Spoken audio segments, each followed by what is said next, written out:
करेंगे, प्रयास करेंगे, अगर कल से यहाँ आना शुरू कर देंगे तो कल से शुरू करेंगे। आज सिर्फ और सिर्फ SST मैप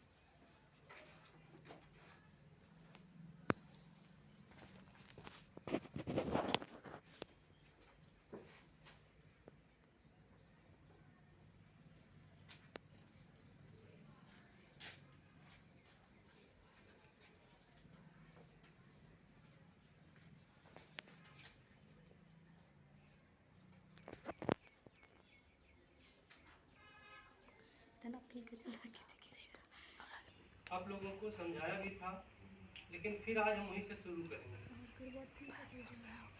उस दिन मैंने बताया भी था कि मानचित्र देखने में तो लगता है कि बस केवल 10 नंबर का है, केवल 10 नंबर का आता है और 10 नंबर में ही हम उसको छोड़ देते हैं। बहुत सारे लोग, बहुत सारे टीचर ऐसे होते हैं जो उसको एकदम से छोड़ देते हैं कि 10 नंबर का है, पढ़ा देंगे। लेकिन मेरा अपना जो मानना रहा है, मैं जब से टीचिंग कर रहा हूँ तब से मुझे यह लगता है कि पहले मैं छोटी चीज़ों को पकड़ना चाहिए। छोटी चीज़ों को पकड़ते पकड़ते थोड़े थोड़े थोड़े थोड़े हो जाता है ज़्यादा। लेकिन होता क्या है अक्सर कि लोग कहते नहीं, पहले बड़ी चीज़ पकड़ो। जब हम बड़ी पकड़ेंगे तो छोटी खुद ब खुद मिल जाएगी। लेकिन मेरे विचार से यहाँ अलग है। शिक्षा के क्षेत्र में ये अलग है। हमें छोटी छोटी चीज़ों को पकड़ना है। एक एक कड़ी जोड़ करके हम चलेंगे तो खुद ब खुद बड़ा होता चला जाएगा। हम आपसे कह दें कि लॉन्ग क्वेश्चन, 3 पेज का लॉन्ग क्वेश्चन दे दें कि बेटा कल 2 लॉन्ग क्वेश्चन का आंसर आपको याद करके आना है, कितना याद करके आएंगे? 1 हेडिंग, 2 हेडिंग, 3 हेडिंग याद करते करते पता लगा। बहुत बच्चे ऐसे हैं जो इंटेलिजेंट होते हैं, ऐसा नहीं है कि नहीं होता, वो याद करेंगे, रट्टा मार लेंगे। लेकिन सामाजिक विषय नहीं, कोई भी विषय ऐसा सब्जेक्ट है ये कि इसमें समझना बहुत जरूरी है, रटना जरूरी नहीं है। तो मैंने बताया कि मानचित्रण में मानचित्र आता है कितने का? कुल नंबर जो होता है ये 10 नंबर का ही आता है इसमें। 10 नंबर में इसके 4 पार्ट होते हैं।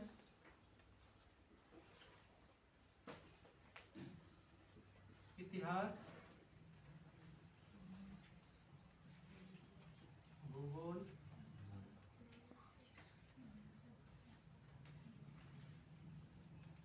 नागरिक शास्त्र और अर्थशास्त्र।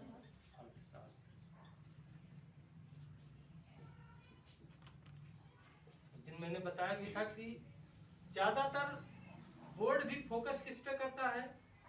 इतिहास और भूगोल पे। यहाँ से 3 क्वेश्चन, यहाँ से 3 क्वेश्चन, यहाँ से 2 और यहाँ से 2, मतलब अधिकांशता यहीं से आता है। इतने इतने क्वेश्चन यहाँ से मिलते हैं। लेकिन कभी कभी ये जरूरी नहीं, इतिहास से 2, कभी कभी 2 यहाँ से हो जाता है, 3 यहाँ से हो जाता है। इतना परिवर्तन होता है 10 नंबर का। और बाकी का 20 नंबर का आप लोगों का बोर्ड में जो आता है वो क्या आता है? OMR सीट भरने के लिए 20 number 20 question, 20 number 20 question OMR। ठीक, 30 नंबर आपका क्या होता है? प्रैक्टिकल। तो 30 नंबर तो आपका ये स्कूल देता है, इससे आपको कोई मतलब है नहीं। आप 30 में 30 ले आइए, कोई मतलब नहीं है। इसका मतलब तब होता है जब ओवरऑल आपका पूरा रिजल्ट बनता है तब। यहाँ जो 30 नंबर के बाद जो ये 70 नंबर बचता है, उसमें से 20 नंबर का मैंने बताया आपका OMR भरने के लिए आता है, एक एक नंबर का। तो 20 नंबर ये और 10 question, 10 number math, total 30 number. अगर हम 30 नंबर को देखें तो तकरीबन ये 45%, 44-45% के आसपास मार्क्स हमारा ये बना देता है। पास मार्किंग कितना है पता है किसी को? कितना नंबर मिल जाए तो हम पास हो जाते हैं? 33%। मतलब 21 नंबर मतलब 33%, 23 नंबर, 33% सिर्फ और सिर्फ अगर हमको मिल जाता है 33% तो हम पास हो जाते हैं।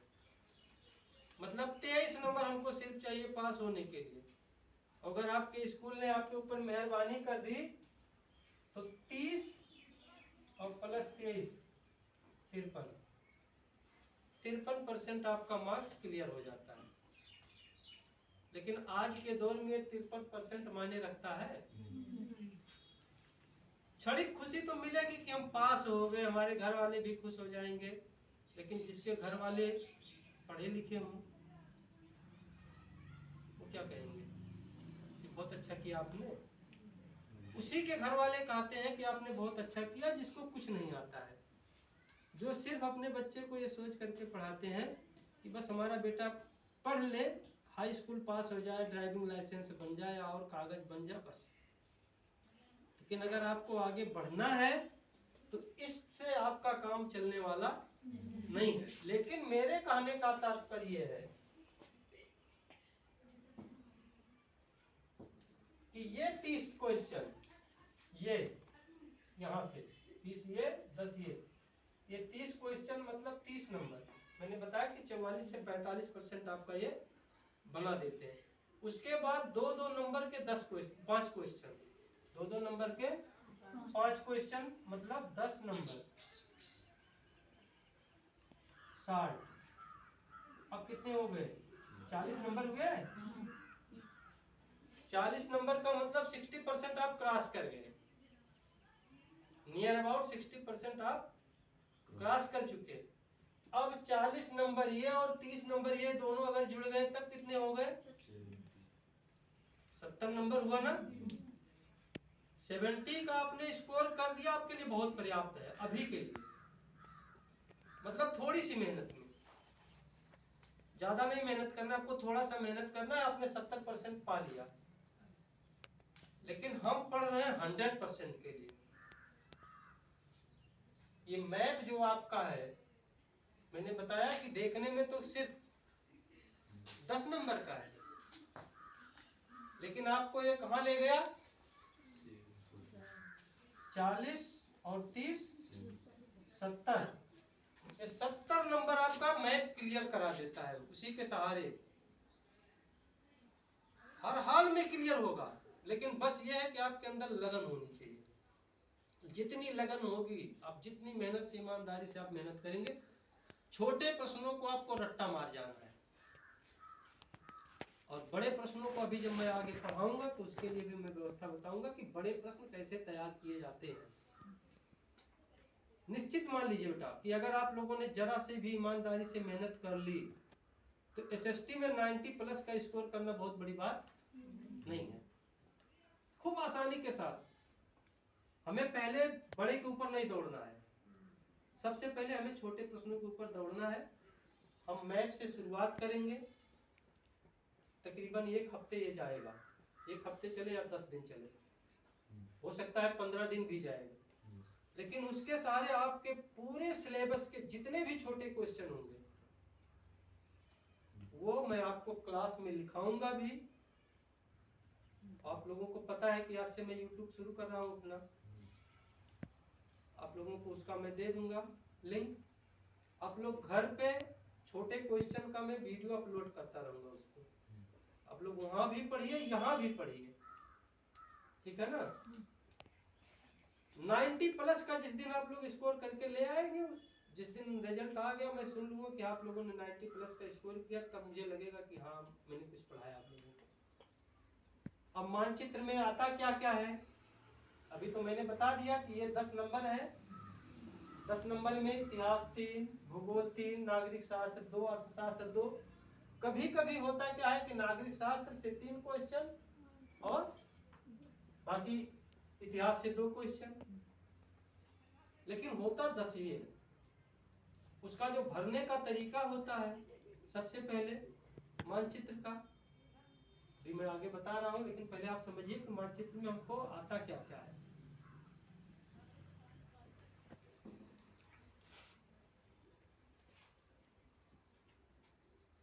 अब सबसे पहले जब इतिहास में हम जाएंगे, इतिहास में हमारा जो पहला दूसरा लेसन है, चैप्टर है, उससे बहुत कम आता है मैप में, जबकि पहला चैप्टर हमारा बहुत इंपॉर्टेंट है, बहुत। उसमें मिनिमम 7 नंबर, मैक्सिमम 13 से 14 नंबर तक के क्वेश्चन पहले लेसन से उठते हैं। जो आपका है यूरोप में पुनर्जागरण, ये पहला चैप्टर बहुत महत्वपूर्ण है। और हर पार्ट का पहला चैप्टर, चारों पार्ट का पहला चैप्टर सबसे महत्वपूर्ण है। अगर किसी बच्चे को सिर्फ ये हो कि हमको सिर्फ पास करना है, हमें स्कोर बहुत ज्यादा से नहीं मतलब है, सिर्फ पास करना है, आपको कुछ नहीं करना है। 2-2 चैप्टर चारों पार्ट के आप खूब बढ़िया से पढ़ लीजिए, 60 प्लस का आप स्कोर कर ले जाएंगे, पूरी गारंटी है। लेकिन ये रहे कि फिर उसमें से आया हुआ क्वेश्चन गलत ना हो। सिर्फ 2-2 चैप्टर, लेकिन आपको 90 प्लस का अगर स्कोर करना है तो पूरा एकदम निश्चित जान लीजिए कि आप लोग विद्या क्वेश्चन बैंक के किनारे मत जाइएगा। मोटी गाइड की तरह वो भी होती है, समय कम मिलता है। आप लोग टेक्स्ट बुक, जो किताब है आपकी, उसी को पढ़ने का ज्यादा प्रयास करिए। जो नोट्स लिखा होगा उसको पढ़िएगा, कुछ मैम लिखाई ही होंगी। इतिहास, इसमें से कुछ महत्वपूर्ण तिथियां हैं, कुछ महत्वपूर्ण तिथियां, जिसमें स्वतंत्रता संग्राम से संबंधित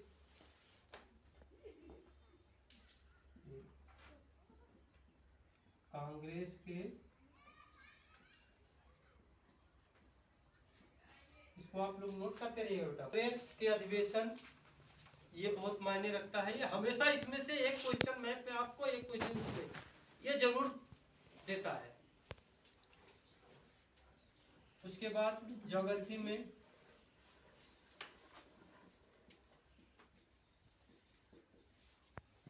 भारत की प्रमुख नदियां, पठार, खनिज,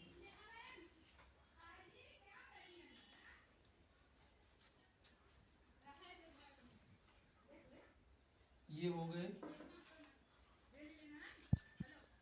उसके बाद हो गया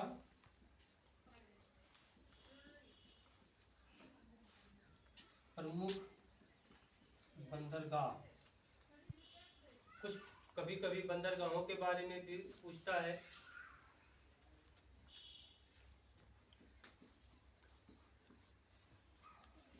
विद्युत तापगृह,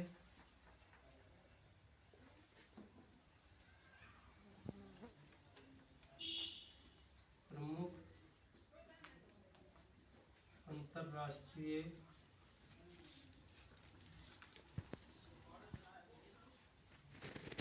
हवाई अड्डे, ये हो गया।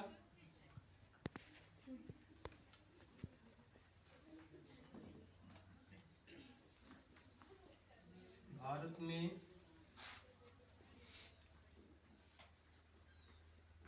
पाई जाने वाली, हाँ,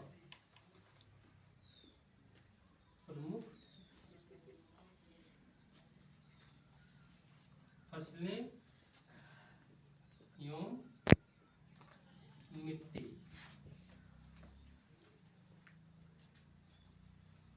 भारत में पाई जाने वाली प्रमुख फसलें एवं मिट्टी, ये आपके भूगोल का पार्ट होता है।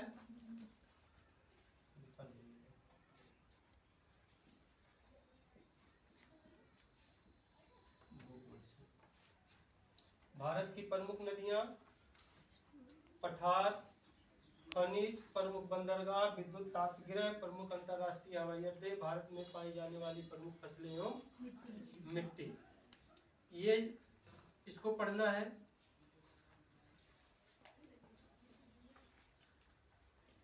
उसके बाद फिर हम आते हैं, साफ करके ऊपर लिखा है,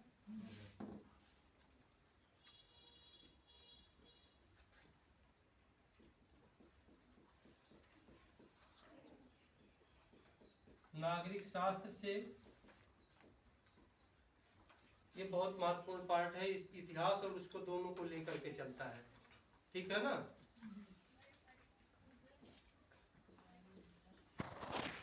प्रमुख राज्य एवं राजधानियां, प्रमुख राज्य एवं राजधानियां, इसमें हमको पढ़ना है।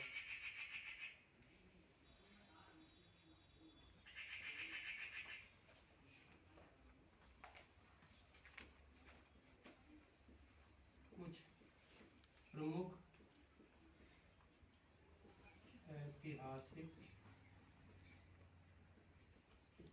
स्थल, ये पढ़ना होता है।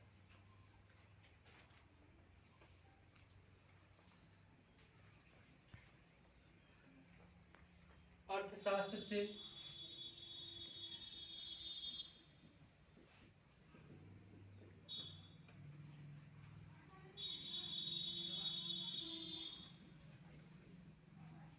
प्रमुख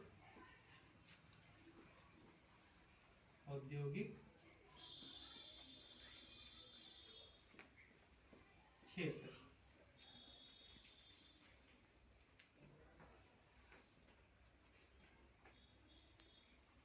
अब आप लोगों के दिमाग में चल रहा होगा कि सर जी तो बस लिखा दिए, जल्दी जल्दी जल्दी हो गया, बस लग रहा है कि कुछ है ही नहीं है। चल रहा होगा दिमाग में ना। देखने में तो कितना छोटा है, कुछ है इसमें, कुछ नहीं है। लेकिन अब किताब जब उठा करके देखोगी तो पता लगेगा कि सारी किताब इसी में समाहित होगी, आपकी पूरी किताब इसी में समा गई है। कहावत है ना कि देखने में छोटा लगे वो घाव करे गंभीर। तो देखने में तो लग रहा है कि कुछ नहीं है, लेकिन जब आप पढ़ेंगे तो आपको बड़ी गहराई तक जाना पड़ेगा। समुद्र की गहराई का पता है, कुएं की गहराई का पता होता है, सबका पता है, लेकिन इसकी गहराई का तो पता नहीं। आप अथाह सागर की तरह है, आप उसमें गोता लगाते जाइए, लगाते जाइए, लगाते जाइए, पता नहीं चलता कि हम कितना पढ़े कितना छोड़े।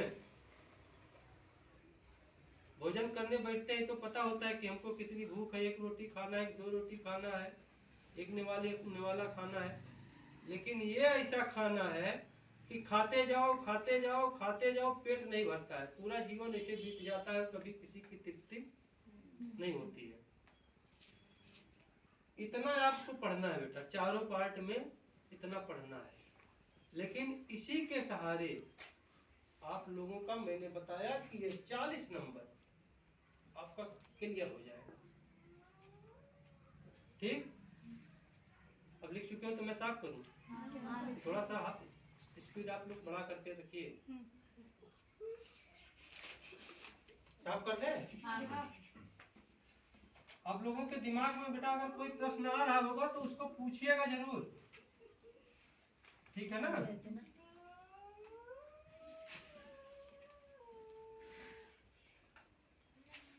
कोई भी प्रश्न यदि आप लोगों के दिमाग में चल रहा हो तो तुरंत पूछने का प्रयास करिएगा, बैठे रहोगे तो कुछ नहीं मिलेगा। अब मानचित्र बनाने के लिए उस दिन मैंने आप लोगों को बताया नहीं था। आप लोग 10th क्लास में हैं, साइंस पढ़ते भी होंगे, अमीबा का चित्र देखे हैं, बनाए कि नहीं आप लोग? बनाए है ना, तब बहुत बढ़िया है। भारत का मैप बनाने के लिए सबसे आसान तरीका है, सबसे पहले आपने ईवीएम का नाम सुना है कि नहीं सुना है? इलेक्ट्रॉनिक वोटिंग मशीन है ये, ठीक है ना। अभी आप लोग वोट दिए नहीं होंगे, लेकिन सुने जरूर होंगे।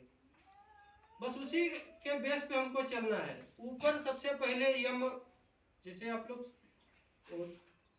स्मॉल लेटर में यम लिखते हैं, ऊपर यम बना दीजिए, नीचे वी बना दीजिए, इंग्लिश का वी, उसके बाद इधर ई बना दीजिए और इधर अमीबा बना दीजिए, चारों तरफ, और चारों को मिला दीजिए, बन गया भारत का मैप। एक बार, दो बार, चार बार जब आप लोग अभ्यास करेंगे तो बहुत आसानी के साथ बन जाएगा, उसमें बहुत ज्यादा कुछ करने की जरूरत नहीं होती है। अब हम नीचे से शुरू कर रहे हैं।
थोड़ा सा इधर जगह कम हो गया, थोड़ा सा और इधर जगह।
अब इस मैप, अब ये आपका करीब करीब मैप जो है ठीक ठाक बन गया। थोड़ा सा अगर ये थोड़ा और बड़ा होता और बेहतरीन बनता।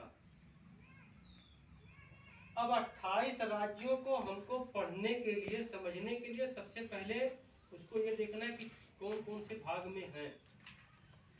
तो सबसे पहले हम पूरब से शुरू करेंगे, ठीक है ना, यहाँ से। ये आपको उस दिन मैंने बताया था, सिक्किम सबसे छोटा राज्य है, सबसे कम आबादी वाला भी राज्य है। दूसरे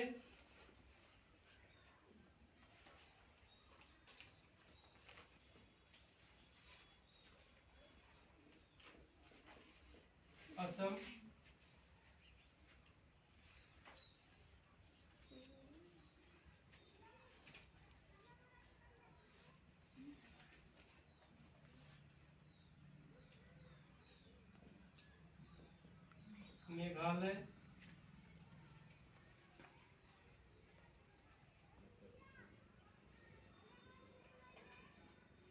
त्रिपुरा,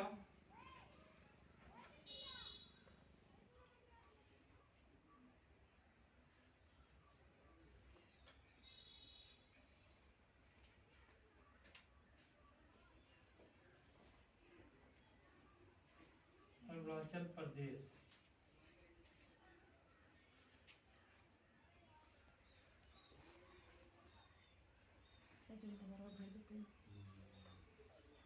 नागालैंड,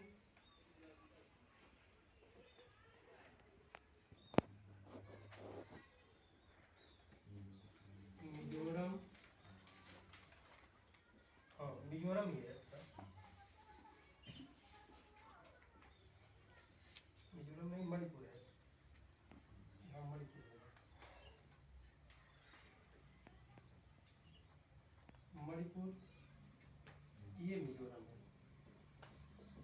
ये गलत हो जाएगा राज्य।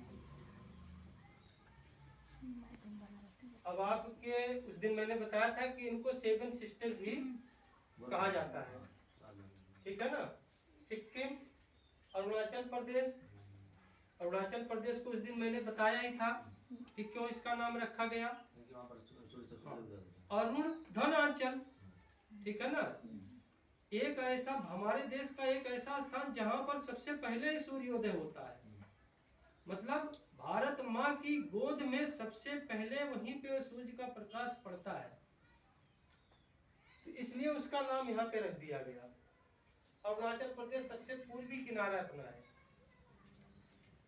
यहाँ पे नागालैंड, मणिपुर, मिजोरम, त्रिपुरा, मेघालय और बीच में ये असम, ऐसे त्रिकोण लिए हुए असम है।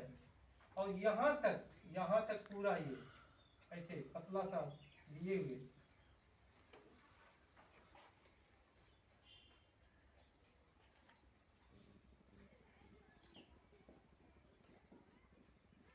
पश्चिम बंगाल। पश्चिम बंगाल के बाद यहाँ पे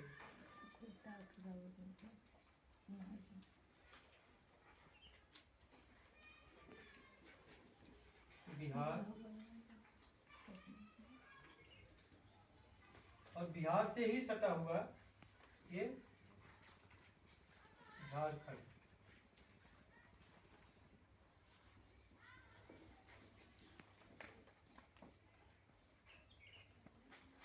अब एक तरफ से हम इसे चलेंगे, आप लोग अपने अपने मैप में इसे धीरे धीरे सबके पास मैप है, बहुत बढ़िया। जिसके पास नहीं वो मैप ले लेंगे।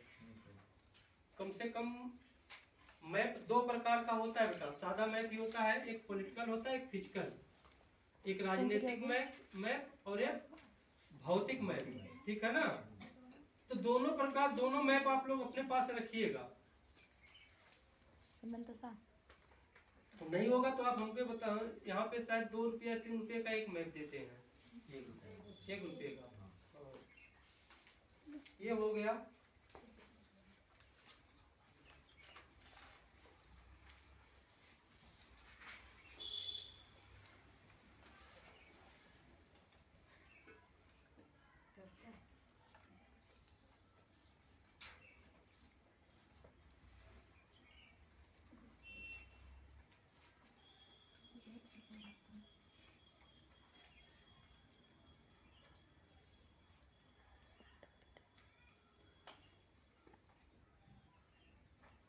ये आपका है उत्तर प्रदेश, देखने में हाथी की तरह दिखता है, देखने में हाथी की तरह, जैसे लगता है कि ऊपर सूंड उठाए हुए दोनों पैर आगे पीछे के दिखाई पड़ते हैं।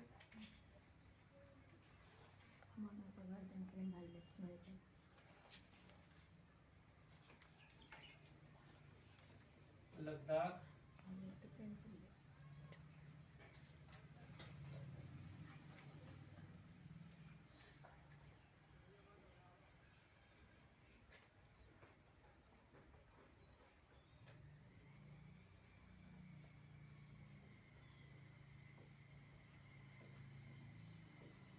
ये हो गया जम्मू कश्मीर। पहले राज्य हुआ करते थे 19 से पहले। अभी इस समय क्या है ये? केंद्र शासित प्रदेश। पहले ये राज्य हुआ करते थे, दोनों एक ही में थे, लेकिन इस समय दोनों केंद्र शासित प्रदेश हो गए। एक राज्य को काट करके 2 केंद्र शासित प्रदेश बना दिया गया। इसी के बगल में यहाँ पर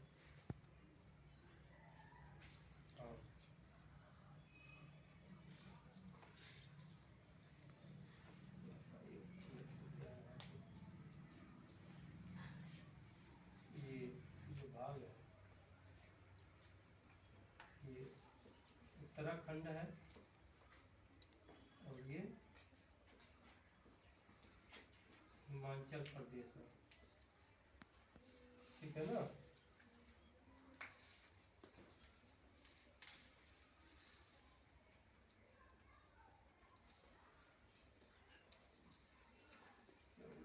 थोड़ा सा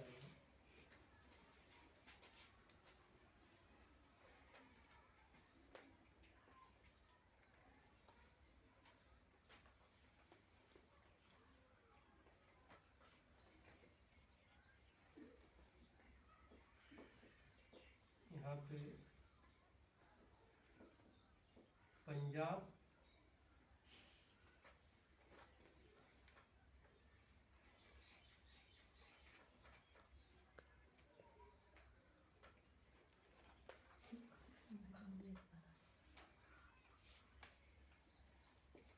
ये हरियाणा जाएगा, यहाँ तक पूरा जाता है।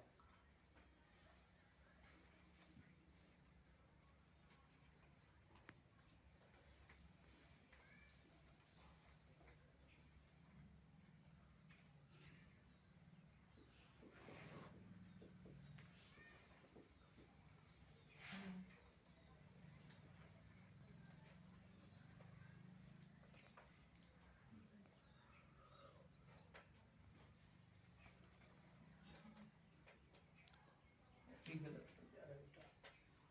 ऊपर छोटा होने की वजह से गड़बड़ हो रहा है। चलिए अब हम फिर यहाँ आते हैं इधर।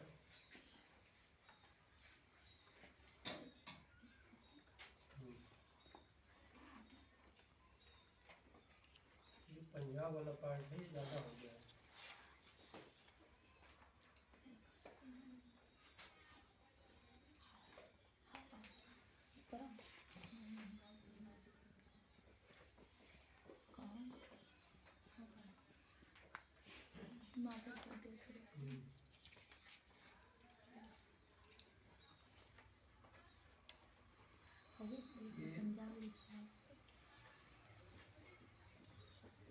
राजस्थान इधर आ गया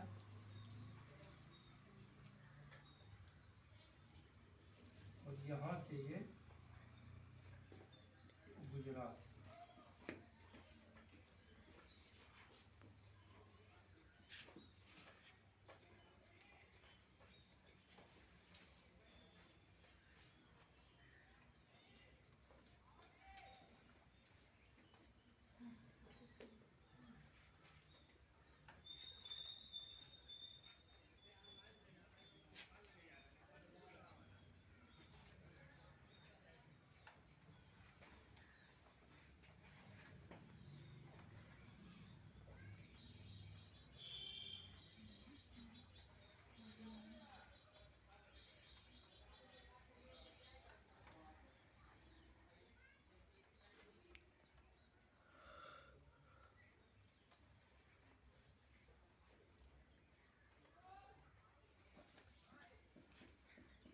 ये महाराष्ट्र,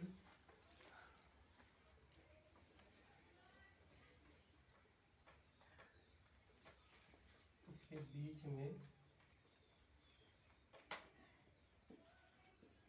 मध्य प्रदेश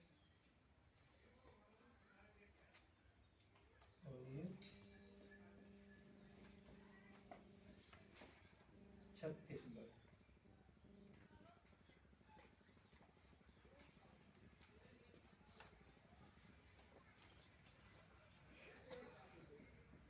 उड़ीसा,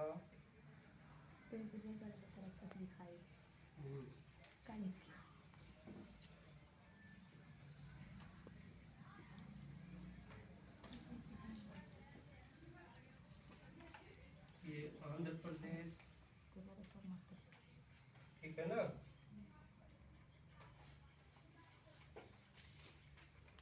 यहाँ पे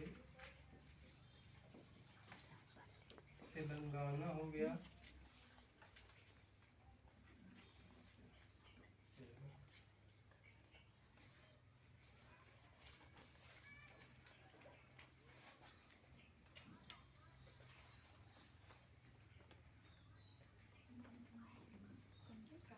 ये कर्नाटक,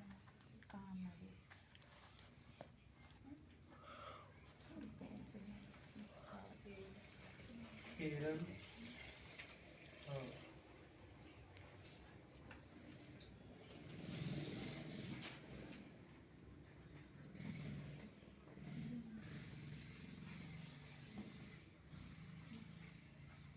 ये गोवा,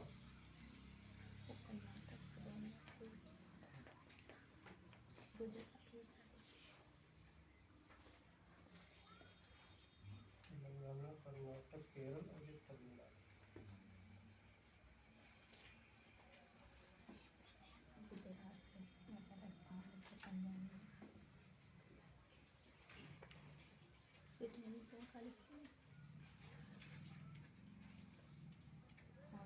ये इतने 28 के 28 राज्य आपके कंप्लीट हो गए। और यहाँ पर आपका ये दिल्ली,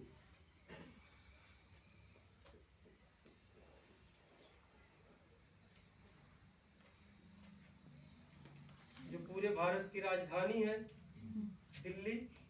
हरियाणा का भी बॉर्डर मिलता है, उत्तराखंड मिलता नहीं, उससे हिमाचल प्रदेश भी आकर के मिलता है, राजस्थान आकर के यहाँ पे मिलता है, फतेहपुर सीकरी में, आगरा में वहाँ नहीं मिलता है, ठीक है ना। छत्तीसगढ़, झारखंड, बिहार। अब इधर से गिनते हुए आप चले जाओ। नहीं, जम्मू कश्मीर नहीं होता, ये तो केंद्र शासित है यहाँ पे जम्मू कश्मीर।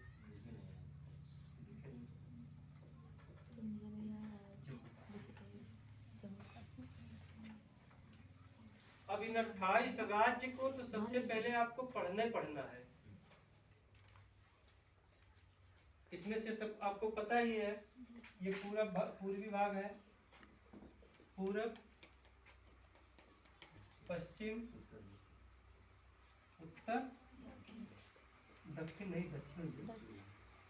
दक्षिण। दिशाओं का ज्ञान होना मैप में निहायत जरूरी है। अगर आपको दिशाओं का ज्ञान नहीं है तो फिर मैप नहीं पढ़ पाएंगे। मैंने बताया कि ग्लोब अलग चीज है और मैप एकदम सपाट होता है। उसमें दिशाओं का निर्धारण उस दिन भी मैंने बताया था कि जैसे हम लोग दिशाओं के बारे में पता करते हैं कि कौन सी दिशा किधर है, नहीं पता होता है तो उस दिन छोटी सी कविता बताए थे ना कि उगता सूरज जिधर सामने उधर खड़े हो मुंह करके तुम।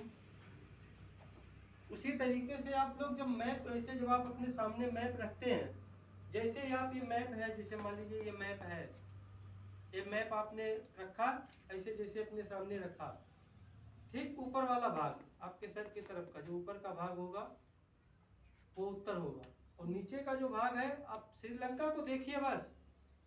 श्रीलंका आपके देश से दक्षिणी भाग में है। तो जब आप ऊपर की तरफ देखेंगे वो दाहिने हाथ पे पूरब होगा और बाएं हाथ पे पश्चिम होगा। ये आप जरूर याद रखिएगा कि दाहिने हाथ पे पूरब, बाएं हाथ पे पश्चिम। और राज्यों में पूरब के 7 राज्य, 7 महीने, उसी में अरुणाचल प्रदेश। अब इधर से आप गिनते हुए चले आइए, यहाँ से आप चाहे शुरू करिए, मेघालय, त्रिपुरा, मिजोरम, मणिपुर, नागालैंड, अरुणाचल प्रदेश, सिक्किम, असम, बिहार, झारखंड, पश्चिम बंगाल, उड़ीसा, आंध्र प्रदेश, तमिलनाडु, केरल, कर्नाटक, तेलंगाना, गोवा, महाराष्ट्र, मध्य प्रदेश, गुजरात, राजस्थान, हरियाणा, पंजाब, हिमाचल, उत्तराखंड और उत्तर प्रदेश। आप लोग काउंट कर लीजिए 28 है कि नहीं है, पहले कहीं भूल तो नहीं रहा है कोई रात।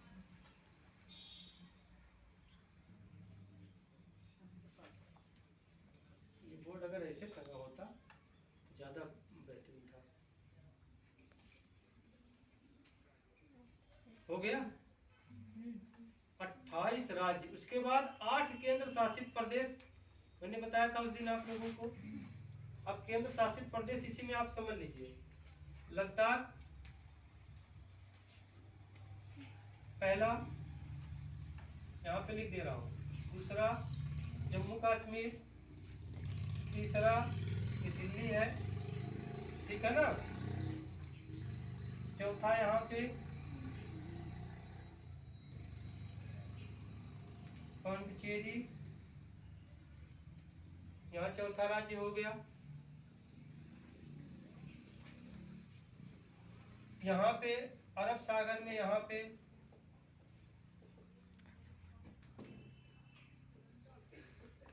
अंडमान निकोबार द्वीप समूह। दूसरा यहाँ पे ये पांचवा नंबर है। उसके बाद यहाँ पे है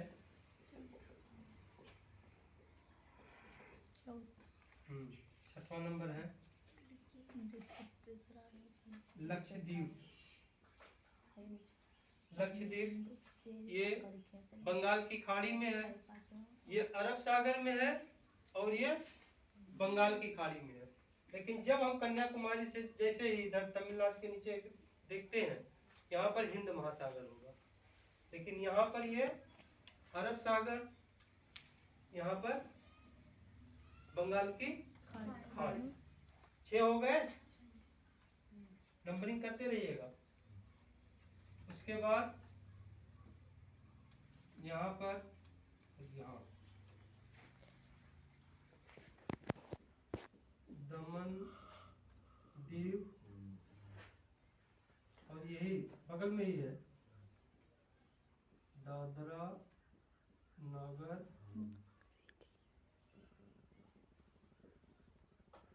हवेली। पहले ये अलग अलग थे, पहले दोनों अलग अलग थे। दमन द्वीप की राजधानी दमन थी और दादरा नगर हवेली की राजधानी सिलवासा हुआ करती थी, ठीक है ना। अब दोनों को मिला करके एक कर दिया गया। दोनों को क्या कर दिया गया? एक कर दिया गया। और दोनों की जो राजधानी है उसे क्या बना दिया गया? दमन।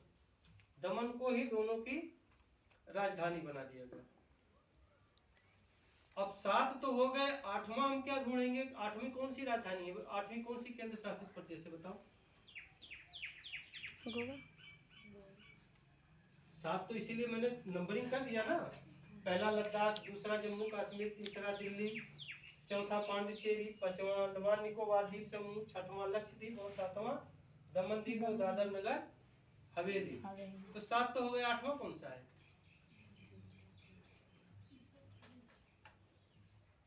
वो ऐसा केंद्र शासित प्रदेश है कि वो 2 राज्यों की राजधानी भी है।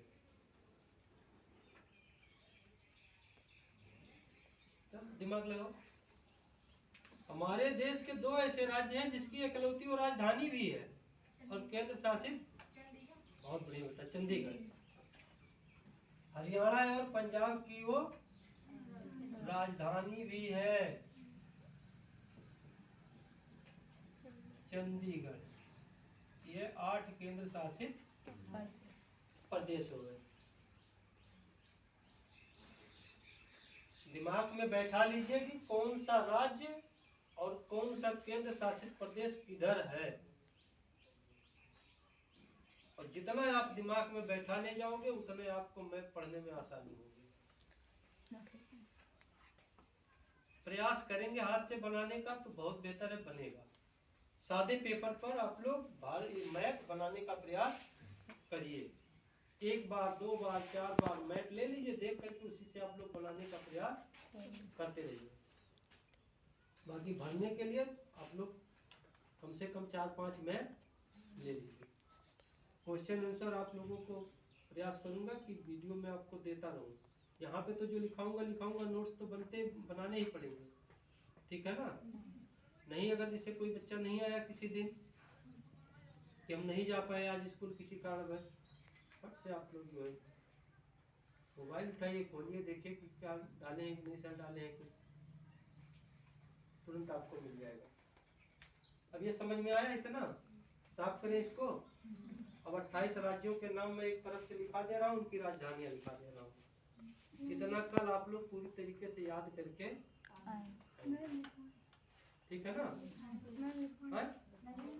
सिखाए हैं? डेडी दे दो।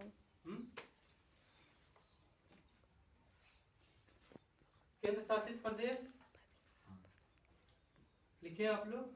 नहीं भी लिखे होंगे तो इसमें है, ठीक है ना? कल आप लोगों के लिए जो काम है यही है। साफ कर दे।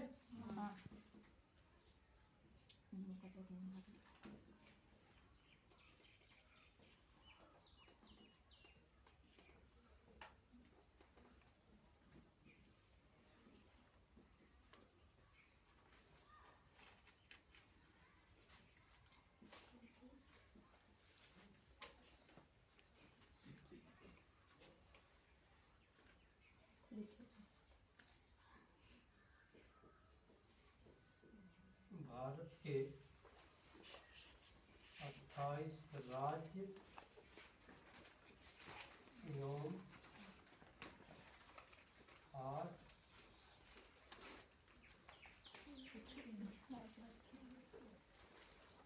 केंद्र शासित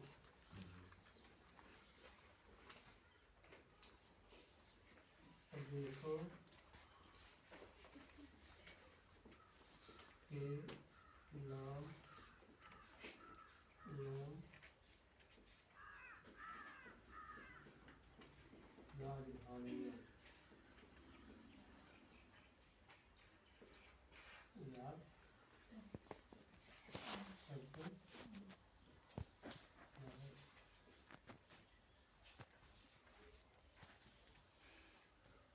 अब इसमें से यदि आप लोगों को कुछ पूछना है, कोई डाउट है तो आप लोग पूछ सकते हैं।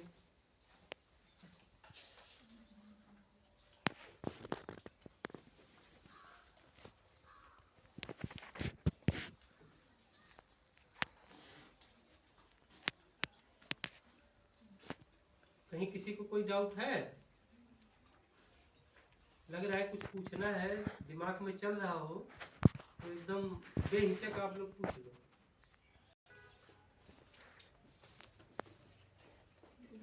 दिल्ली की राजधानी? हाँ, नई दिल्ली।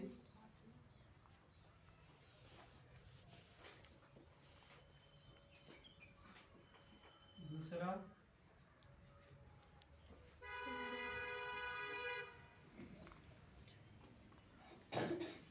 चंडीगढ़।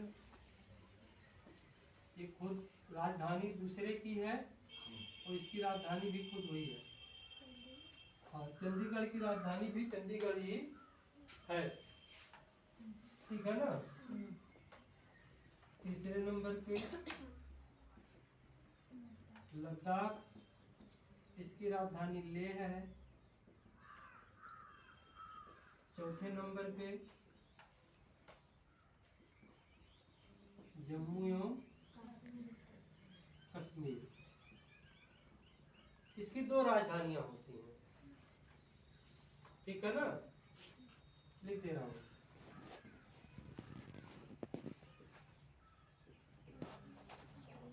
ग्रीष्म काल में कश्मीर और शीतकाल में जम्मू।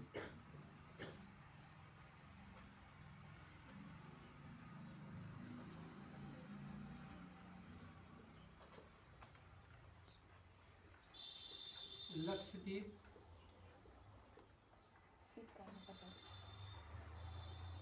कावारत्ती,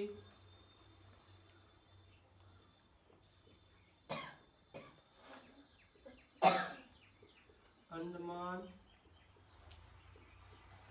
निकोबार द्वीप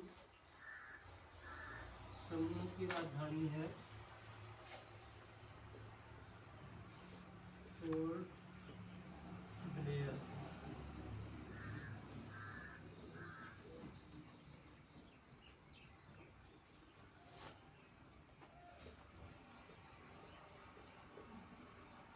पांडिचेरी की राजधानी है, खुद वही है। हाँ। 8वां है दमन दीव एवं दादर नगर हवेली, इसकी राजधानी है दमन। ठीक।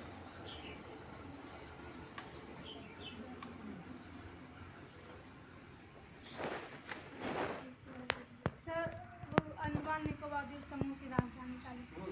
Port Blair, port Blair, port Blair.